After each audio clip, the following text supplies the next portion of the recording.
Welcome back to Beyond the Prescription podcast. Today we are hanging out with Miss Whitney, a social worker. So she is on the other aspect of care and not necessarily providing care with the patient, but she is doing all of the other things that in the background that a lot of times we don't see. So welcome, Miss Whitney.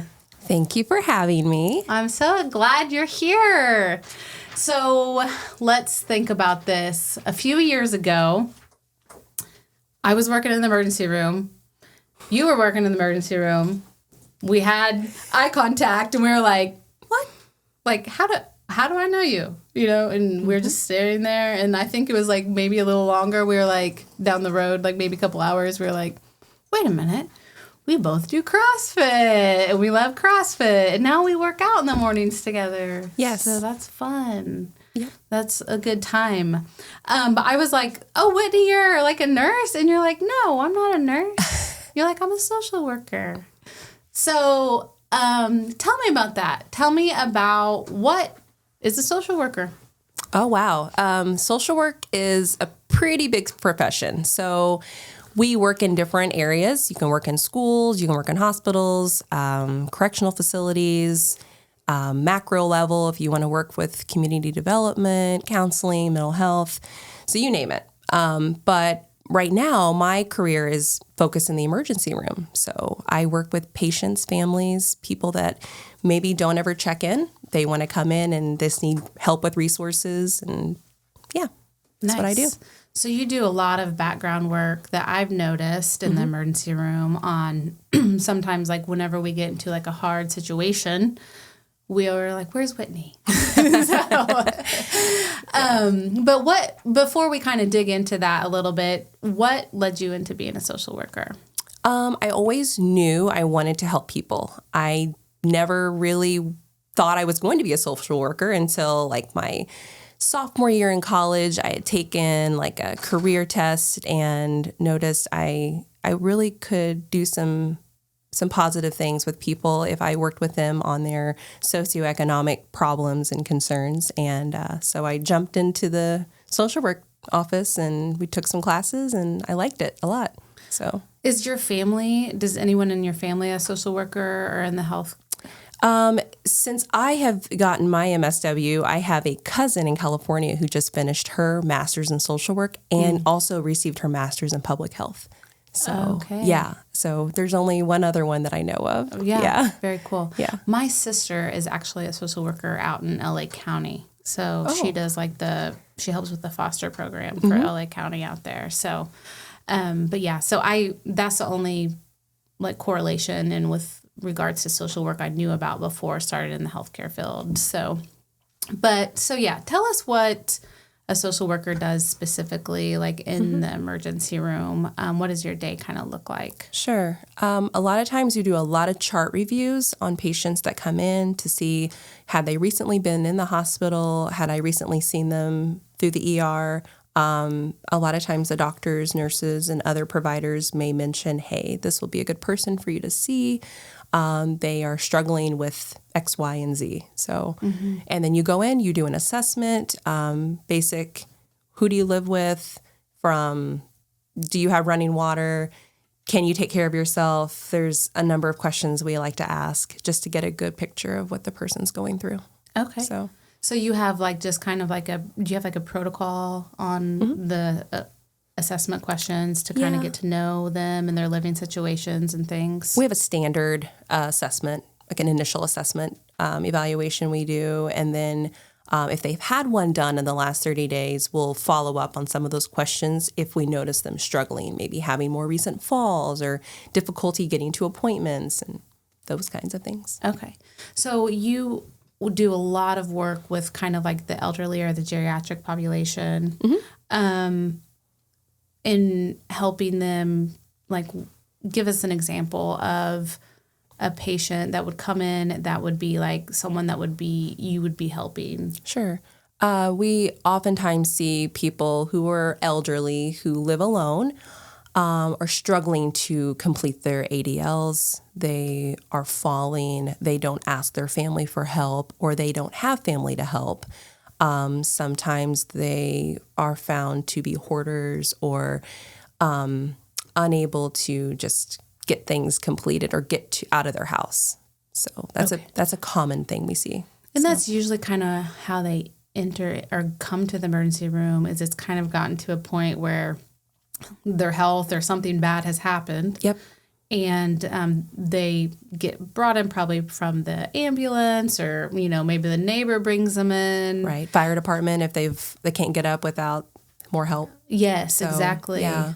So, and then that's whenever it kind of opens up the door of, okay, like, do you have these, is this in your home, like running water, like you said? So, what is probably like the primary, I guess, difficulty or, road bump or whatever it is for the geriatric population that you see in their home? In their home?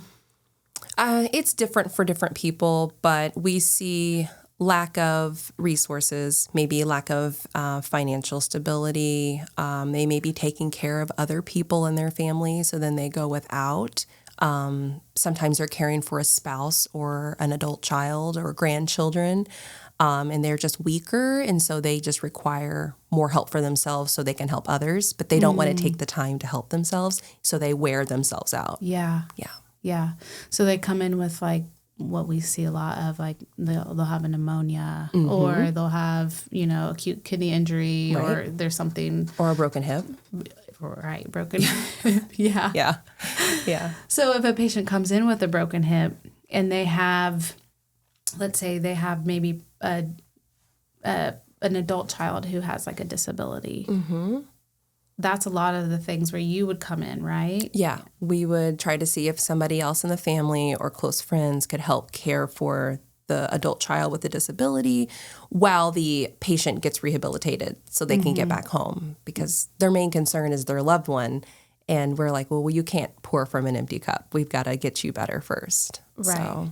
So you're making like the phone calls to just neighbors even per se, and like the police department sometimes maybe to check on. Sometimes, there's been times we have to call Adult Protective Services just to go verify that person maybe that is home by themselves can be home, or if they need more help, do they need a respite stay at a skilled facility just to get a little bit of more care while their caregiver is getting cared for too. So you touched a little bit on the respite care. Can you explain that? Yeah. Sometimes people are financially able to privately pay at places like a skilled nursing home or assisted living facilities that can provide the 24-hour care while their loved ones are getting better in the hospital or rehabilitating. If they can't, sometimes Medicaid is utilized for people to stay at a facility just to have some time where they're being cared for, just like a respite restorative care stay. Okay. Yeah. And that's with insurance and things. Let's touch base a little bit on, I guess, the population and the insurances and things like that. So what does that look like? So most of your senior population are going to be under Medicare or a form of Medicare. So there's managed Medicare plans, and then there's traditional Medicare. And they both pay for rehabilitation services. If you qualify clinically, you have to meet guidelines that the government has put in place for Medicare to be used. So you can't just walk into a skilled facility with Medicare and expect to receive rehab. You have to meet the clinical piece, be in the hospital, have a hospital stay for a certain number of days, and then go into a facility. But you get a max number of days, which is typically 100 if your supplement picks up the copayment. So a lot of people think you have Medicare, you can go to a facility for rehab 100 days. And that's not always the case. Okay, so you mentioned about Medicare and managed Medicare. Can you explain a little bit about that? Because that gets not only confusing for patients, but also for like providers as well. It does. And people walk in and they think that if they have a managed Medicare plan, an example, your Anthems, Aetnas, Humana, United Healthcare. There's several different managed Medicare plans now. They have their own rules on how much they'll contribute or pay towards rehab, whether it be a hospital rehab, nursing home rehab, anything like that. They will have to be pre-certified where they take clinical information, the insurance does, and they have to approve the number of days somebody can be there. Okay. So let's say I'm 68. I have Medicare. Mm-hmm. And I have a supplement. I have a, I don't know, is it an Anthem? Is that? Sure, it can be any. There's several supplemental plans, and they all pay differently. So I go into the hospital, I get discharged to rehab, or is that what you're saying? Mm-hmm. And then the managed Medicare plan decides what for me in my stay. Right. So if you're under a managed Medicare plan, you're 68 and you get admitted to the hospital and you want to do rehab before getting back home because you're just not quite strong enough to go home yet. Mm-hmm. That managed Medicare plan will have to have clinical information submitted to them from the facility of choice that the person wants to go to. And then the insurance will either grant approval or denial based on what's submitted, what the therapy recommendations are, what clinically is going on with the individual, proving that they need to be in a facility for rehab. Okay.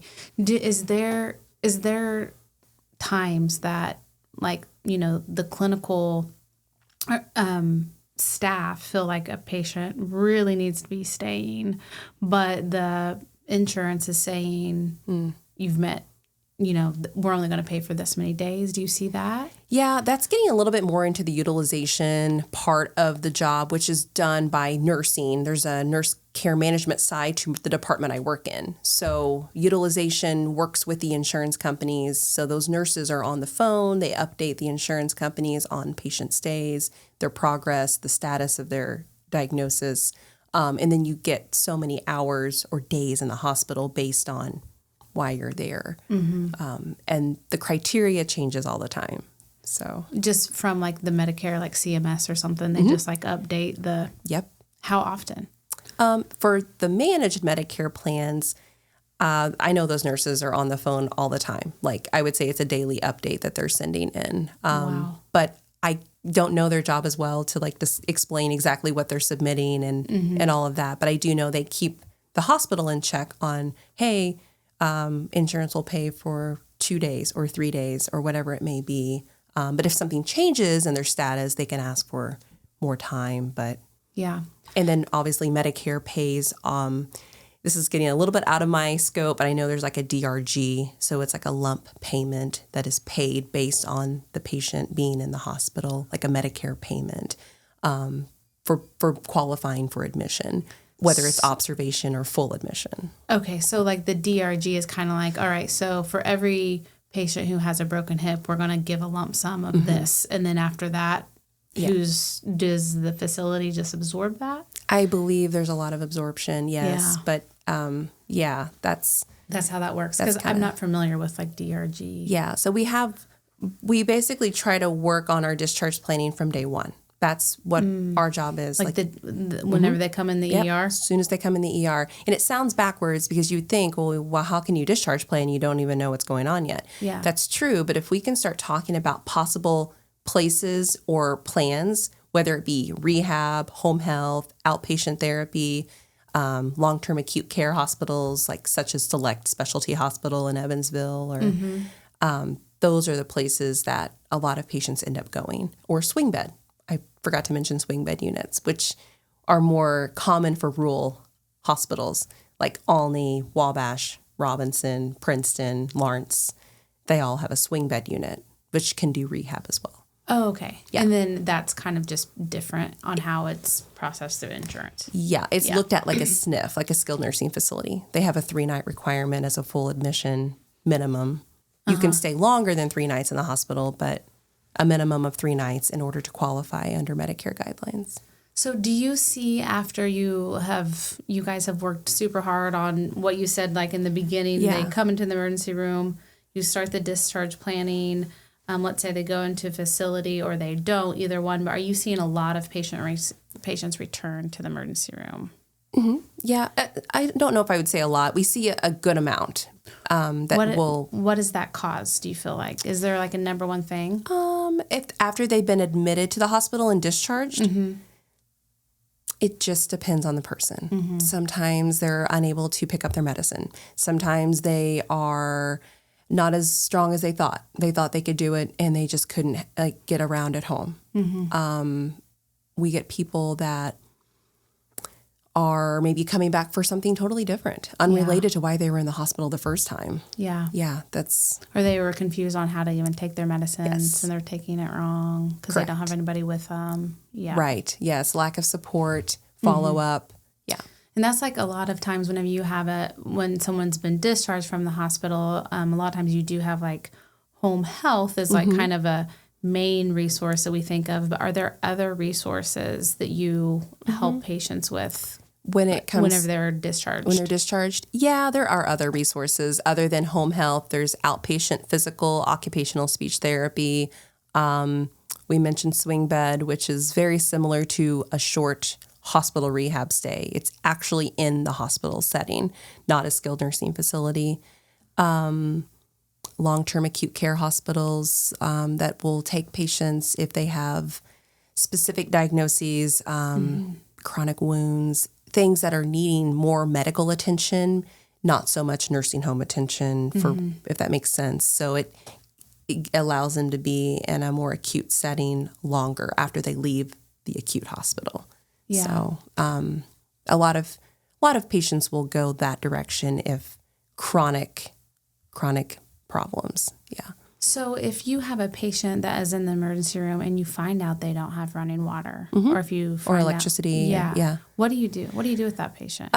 We look at what they do have. So if someone says, my water shut off, my electric shut off, those kinds of things, we look at, okay, financially, where are we at? Can we start paying anything back or getting like reconnection for those utilities, or do we need to look for alternative places of living for right now and look for housing if you're not able to keep up with the utilities you have? Because there's a lot of times people are just staying in places that they don't even own, or maybe their landlord is going to evict them soon. So it's like, well, do we need to look at other places or stay with other people if you're not able to care for yourself?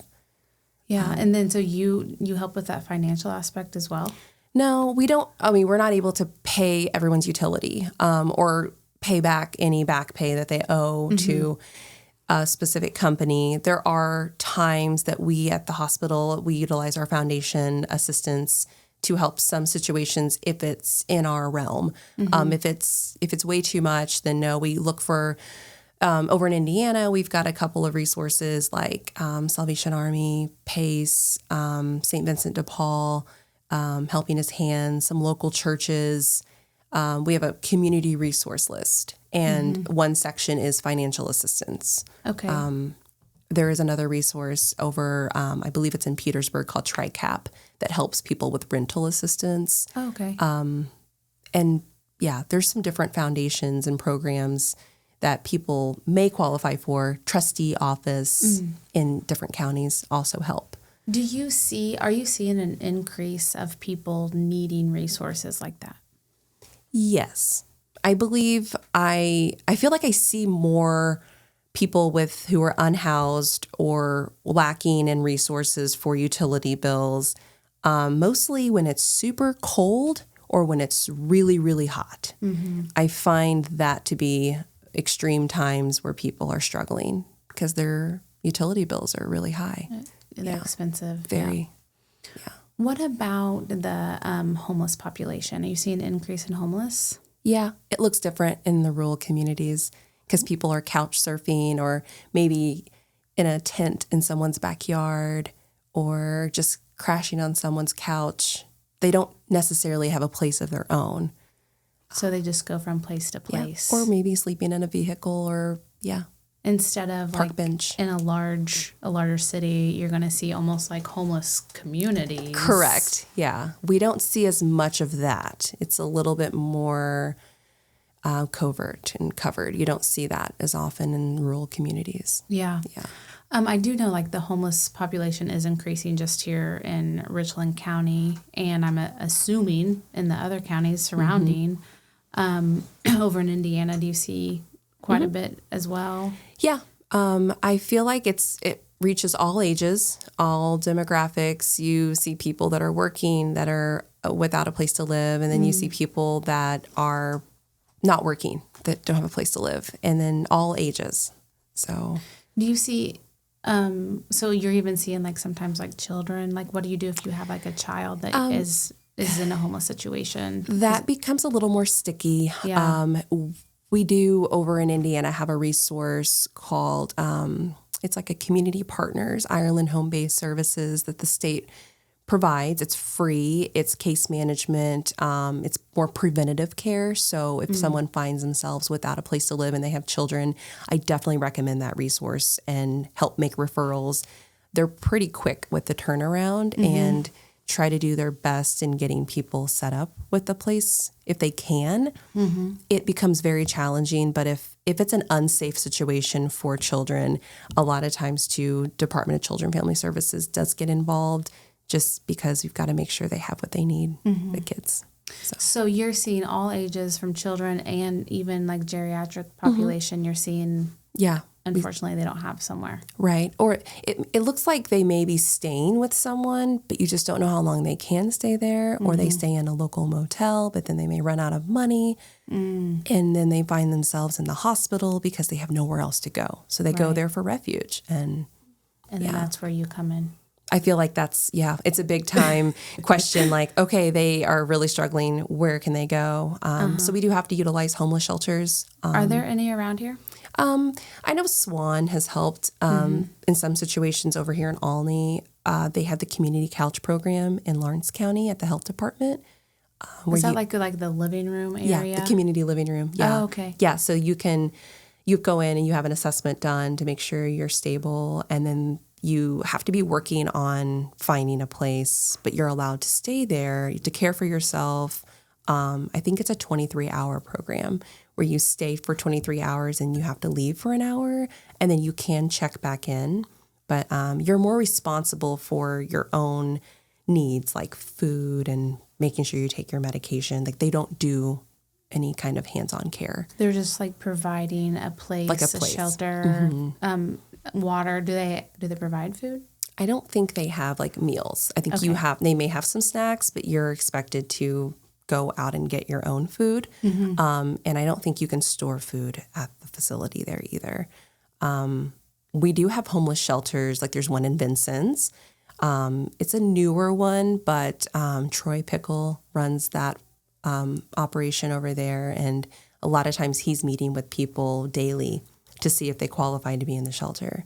Okay. And I know that they try to stick to Knox County due to that being their place, their of where they're location at. Yeah. there. So if you have like a patient who doesn't have food, or they don't have the funds for food, there are in our community, and I know surrounding communities that do, right? There's food pantries. There's local churches that have mobile ones you can drive through, and they'll give you a box of food. We have a list of the local food pantries. We try to keep up with the days that they provide, their hours. There are rules, so you can only utilize them so many times a month in some situations. Others don't have a rule. That's good. And like, so I've seen you carry around your binder. Oh, yeah. And your binder is like it's stacked. Yeah, because there's constantly new resources, or people are changing. Even like the contact people, like they'll come around, the marketing people for different organizations. And that's not necessarily for utility or food assistance. That could be like for outreach, like community mental health or substance abuse, and sober living houses and skilled facilities, and people change in those roles. And then so the contact changes. Contact changes all the time. And so, because once you lose that contact, then you have to find it, and because it's not everything is always available on the internet, like the right numbers. Right. You call the facility, and in the emergency room is 24 hours. So if it's after business hours, you really hope to catch the person you need to talk to if they're available. Yeah. So. And then with the people in like the funding of like the food pantries and like you said, like the health department and we have SWAN here, those are all more like government funded or state funded or? I believe, yeah. The ones working with the health department and I believe SWAN, don't quote me on that. I'm not sure where all their funding comes from, but I would say there is funding. They do that. Yeah. And for a geriatric patient that, are they like, so let's say they don't really have a place to stay. Does that qualify them for a nursing home to any degree? Would you run into that a lot? We do run into that a lot. Just by being homeless, no. It depends on their situation medically and if they can physically take care of themselves. Okay. Plus, you have to have the right payer source. So Medicare wants to rehabilitate. Medicare won't pay for long-term care. Okay. So your Medicare is not going to pay for someone just to go live in a nursing facility. But Medicaid will pay for someone to stay indefinitely. But you have to surrender your income, your Social Security check. That is your liability for payment while you're there after so many days of being in the facility. So not all facilities will collect that right away if you're under Medicaid or if you're Medicaid pending. Yeah. But some of them do. Yeah, so since we've kind of been talking about like the homeless population, and then let's switch over to like what you were talking about earlier was poverty. So what do you see like with patients? Like what are they running into? I know like with some of my patients, if they're on Social Security, they get so much money a month, and after that they have to decide like, am I going to buy groceries or am I going to buy what I have to get medicine? Exactly.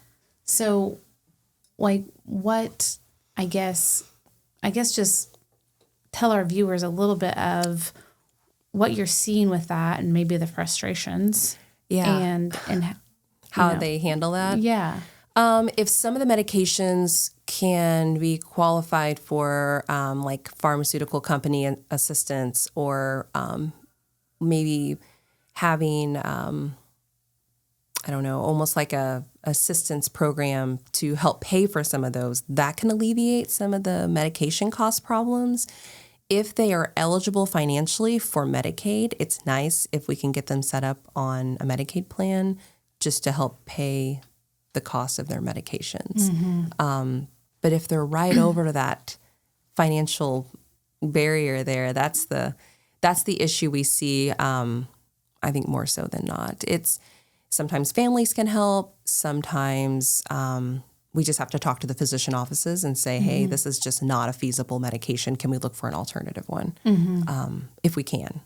So, and you're seeing that more often because like the prices of everything's going up. Exactly. Utilities are going up, groceries are going up, medication costs, for the most part overall are probably going up. Yeah. So the brunt of your workload, I guess, of managing all that or helping manage all that is increasing. It's increasing. Yeah. And it's not just geriatrics, it's bleeding into your middle-aged and your young adult population. Maybe because people are going to the doctor more, they're finding they're having more problems that they need to address. I just feel like chronic illness is hard to navigate for a lot of people, especially with just the literacy. I think healthcare literacy is becoming more challenging and knowing, well, they mentioned this, but I don't know what that means. So I'm supposed to go see this specialist. So how do I get to that specialist? And I have to travel 60 miles to get to this one because we don't have one in our area. And you see a transportation burden, and then you see I can't afford the gas. My car broke down. Right.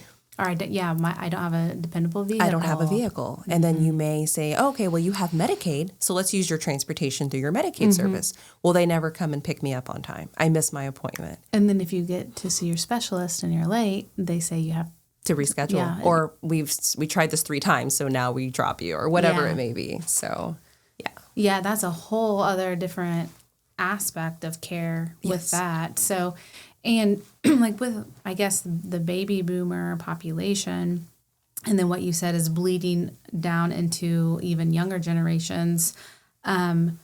What do you see like the future of healthcare? Like give us your 2 cents on that. My 2 cents, my prediction, I think we're going to see more and more people struggling just to get by, just to get what they need necessity-wise. And if they can do that, then they'll address their chronic health issues more. But I think it's going to take a village. We're going to have to work as a community to address these problems. It can't just be relied upon by the hospital to make sure people get what they need. Or like federal funding or things like that. It's got to be like what you said, community involvement, right? It will have to be. Yeah. It's a bigger beast than what a hospital can just address in itself. Yeah. Funding-wise. A hospital can only do so much. Only so much. Yeah. And if we tried to help every single person that came through the hospital, then I believe that would be a financial strain. For sure. For sure, yeah. Because of the staff and then getting the staff out into the community. Yeah. So that's where the community has to come and pick up. So I truly think so, yeah. Yeah. So what is something, like if you wanted, like you said, with the burden of the cost of everything coming up, but for your patients, what would you is like your heart, your passion on what you would like to see them do, maybe to better or improve their lives, or maybe is there something they can do now to try to prevent something later as they get older? I obviously am a proponent of taking care of yourself, try to be as active as possible. If you're referring to patients in general, like people, try to eat as healthy as possible. I know it's expensive. I think people nowadays are looking into gardening more and trying to grow their own fruits and vegetables and their herbs, and people are raising chickens. And I mean, if you're able to do that, I know in some situations you just can't. You rent, you may not have the land to do all that. But I would love to see more community gardens and farmers markets and things like that for people to enjoy as long as they can. And to have access to that. So if you can't have a garden, if you're not able to like get up and bend down and pull those weeds and all that stuff, you could go to the farmer's market. Yeah. Just like, I feel like in some bigger communities, maybe in more urban places, they have like community gardens, places where you can go and pick up your tomatoes and your cucumbers and whatnot. And maybe that's something in the future for rural communities. Yeah, like year round. Yeah. And not just, because we could greenhouse things, right? Like I feel like we could somehow do something like that. We have enough agricultural experience in the communities around us that maybe that could be something that's looked into. What do you feel like for the people that I guess maybe haven't been raised in that? Like their life, it's been, unfortunately, their parents raised them up on maybe Doritos and hot dogs or something. And then that's how they've known to live their life. And now they're, middle age and they have high blood pressure, they have fatty liver, they have diabetes. Sure. Like, how do you help people change their mindset on how do you get rid of that childhood stuff, maybe the way you were raised? Or even if, like, finances, like, that, I know that plays in a part. Like, financially, what if that you can only afford certain things? Maybe eliminating some of the processed foods, but understanding they're going to have to eat some because that's just what they can afford, but trying to prioritize what's maybe a little bit more healthy than the other. Yeah. Maybe cutting back on the smoking, cutting back on the drinking, cutting back on any other substances that they don't really need, but they just are comfortable with. I think it takes counseling and therapy sometimes to kind of go over, okay, well, I'm spending all this money at McDonald's because it's convenient. Right. But what if I could just meal prep for 4 days and then not have to go to McDonald's each day? You know what I mean? That's just my opinion. Yeah. Counterbalancing. You can maybe spend $40 on the meal prep. Right.